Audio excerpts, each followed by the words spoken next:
Cost ఈ గాయం నయం కావడానికి, మానిపోవడానికి అస్సలు మొగ్గు చూపడం లేదు. హిందుస్థాన్ గుండెల్లో గుచ్చుకున్న గాయమిది. 3వ పానీపట్ యుద్ధంలో భారతీయ శక్తులకు మరింత సహాయం లభించేదే. కానీ సహాయం తీసుకోలేదు. దానికి ఒక కారణం, మేము వేరే కులం వారి నుండి సహాయం ఎందుకు తీసుకోవాలి అనే భావన. ఈ సమాజం కుల వ్యవస్థ కారణంగా దారుణంగా కుళ్ళిపోయి బలహీనపడిపోయింది. కులం అంటే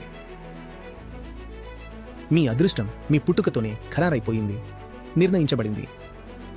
ఎవరైతే దేనికైతే అర్హులు కారో వారికి ఆ స్థానం లభిస్తుంది. ఎవరికైతే ఏ పనిలో ఆసక్తి ఉండదో వారు అదే పని చేయాల్సి వస్తుంది. ఇక్కడ మేధస్సుకి గౌరవం లేదు, ప్రేమకి చోటు లేదు. అసలు కాస్ట్ అంటే ఏంటో అర్థం చేసుకోండి. కాస్ట్ అంటే మీ ఆఫీస్, అంటే మీరు చేసే పని ముందే నిర్ణయించబడింది. కమ్మరి ఇంట్లో పుట్టావంటే బాబు నువ్వు ఇనుమునే బాదాలి అంటే మీ ఆఫీస్ ముందే ఖరారైపోయింది.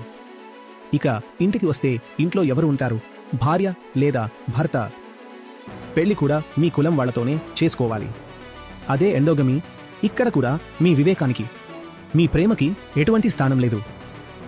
మనిషి జీవితం గడిచే ఆ 2 ప్రధాన విషయాలు జీవనోపాధి మరియు కుటుంబం, అంటే ప్రొఫెషనల్ లైఫ్ మరియు పర్సనల్ లైఫ్. ఈ రెండింటినీ కులం పూర్తిగా బంధించేసింది. మరి మనిషి ఎలా బ్రతకాలి? కానీ బ్రతికాడు. ఎలా? లోపల పూర్తిగా డొల్లగా మారిపోయి బ్రతికాడు.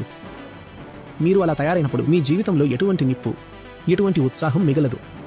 అప్పుడు ఎవరైనా వచ్చి మిమ్మల్ని ఓడిస్తుంటే మీరు ఏమంటారంటే, సరేలే ఓడించు, అసలే ఈ జీవితంలో ఏముందని అని.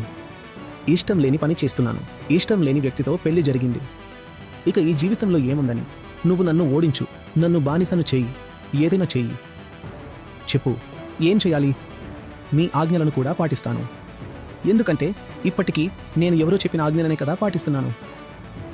జీవితంలో అసలు స్వేచ్ఛే లేనప్పుడు, ఎవరో చెప్పినట్లు బ్రతకాల్సి వచ్చినప్పుడు